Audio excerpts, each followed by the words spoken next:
hampir 4 tahun ini.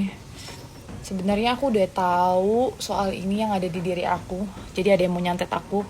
Aku baru tahu setahun ini. Tapi aku memilih untuk diam. Tapi karena Allah baik, aku tuh awalnya nggak percaya akan ada hal-hal kayak gini tuh, nggak percaya sama sekali karena aku nggak kenal yang namanya dukun, aku nggak kenal yang namanya ilmu hitam, apalagi ya dukun aja aku nggak kenal. Jadi bisa sampai 3,5 tahun pada saat aku tahu itu ya. Nah, sampai suatu saat ada tukang pijit aku yang memang ngerti hal-hal kayak gini. Terus dia pegang badan aku, dia bilang gini, kayak ada yang nggak beres deh Beb di badan kamu. Kalau saya lihat dari peristiwa ini yang saya lihat memang benar ada kiriman santet.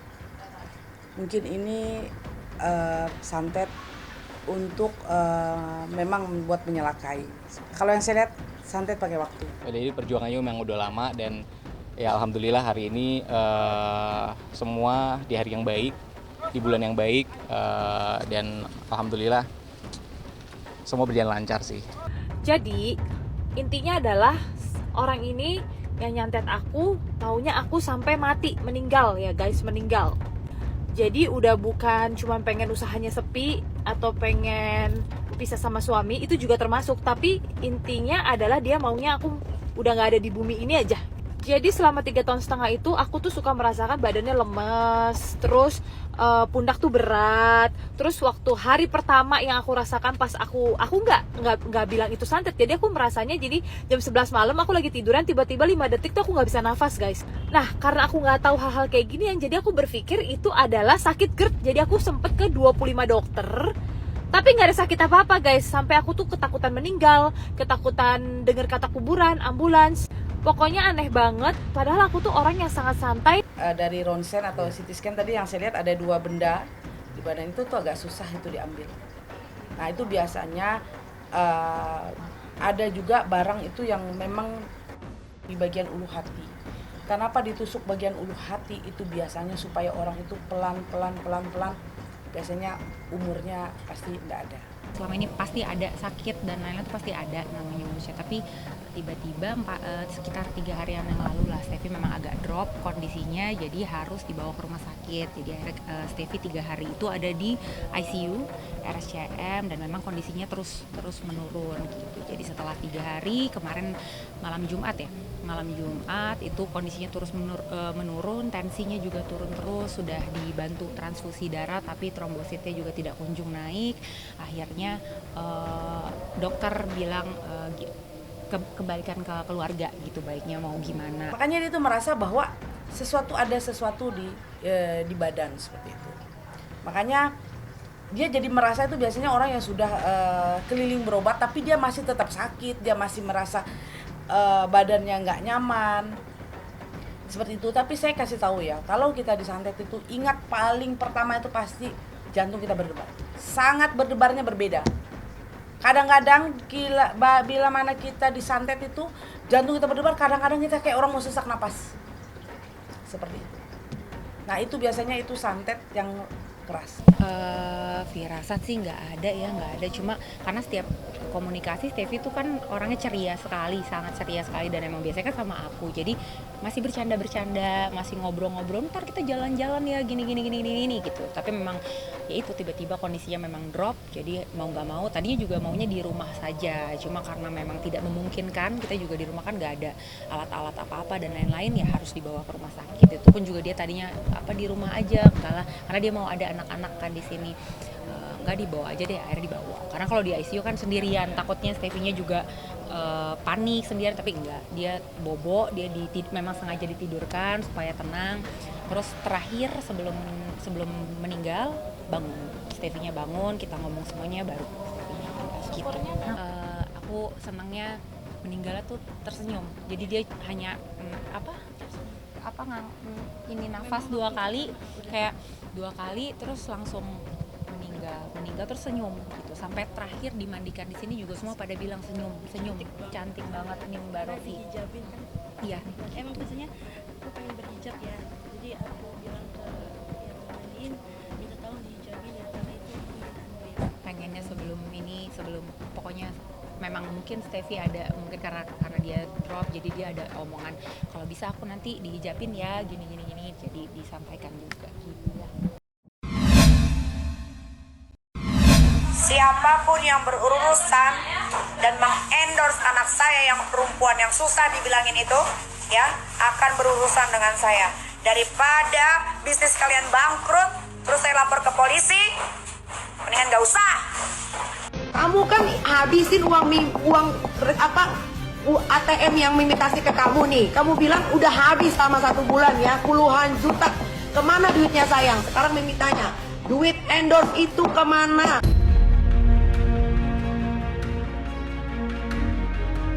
Kemarin tuh Loli sempet dapet endorsean sebagai BA abal-abal tuh 6 produk kalau nggak salah. Nah, uangnya itu ditransfer ke rekening si laki-laki itu. Mungkin nih, mungkin dia mau membanggakan ya nak ya. Pokoknya apapun yang bikin dia bahagia, ya sudah nggak apa-apa, lakukan aja. Saya terlalu sibuk dengan urusan yang lain karena masih ada 2 anak yang harus diperhatikan, ya kan, masih kecil-kecil juga. Jadi ya nggak terlalu itu banget urusan yang lain-lain sih, karena banyak hal yang lebih penting yang harus diurus. Ya kalau dia mau menghancurkan dirinya sendiri, ya itu kan resiko dia, udah bukan tanggung jawab gue lagi gitu.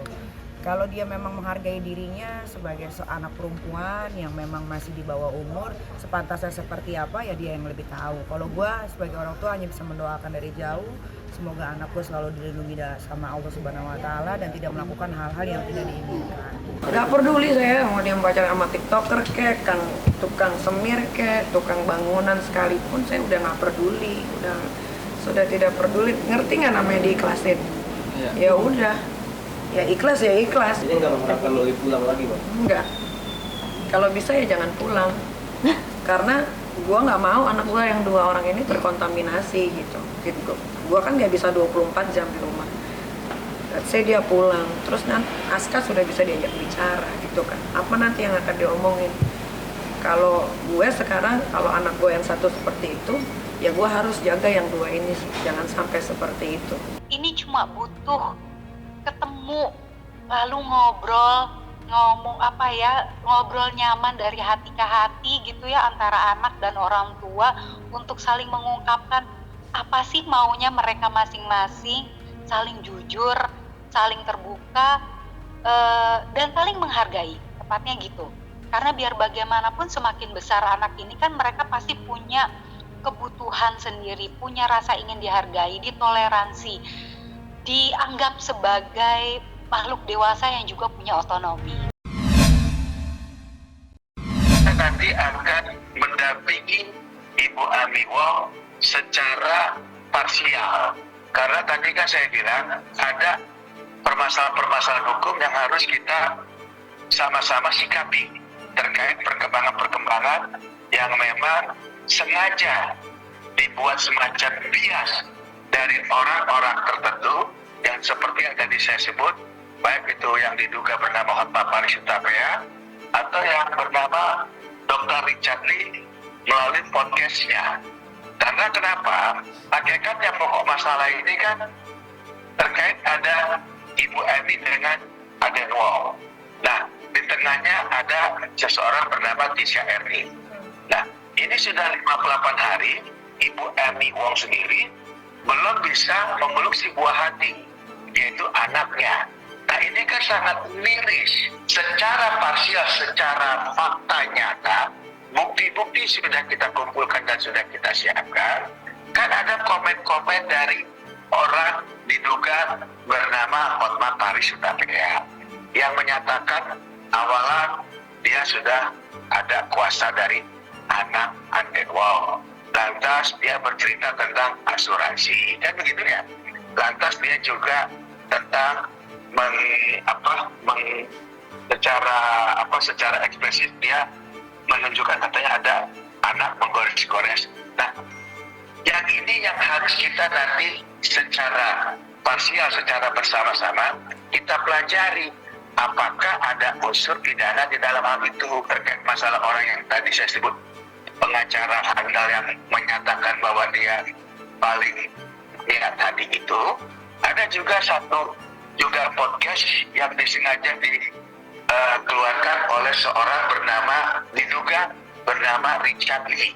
Nah, ini juga kita lihat nanti unsur-unsurnya.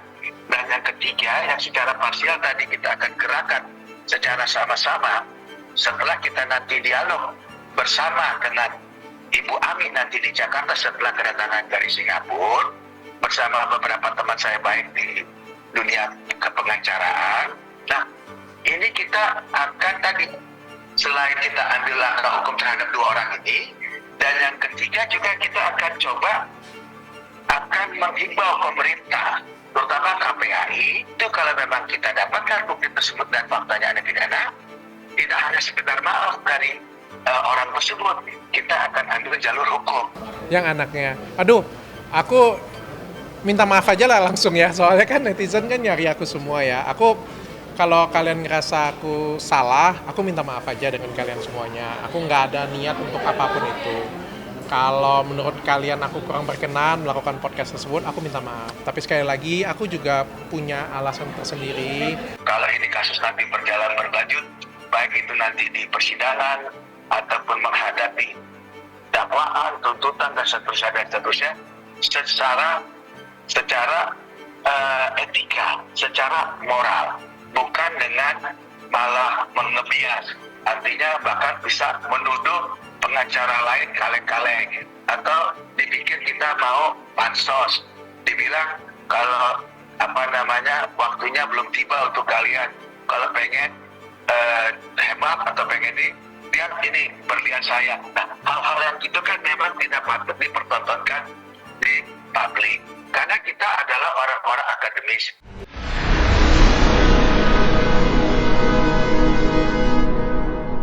Jadi jangan lupa untuk subscribe Cumi Cumi. Ditekan ya tombol lonceng merahnya.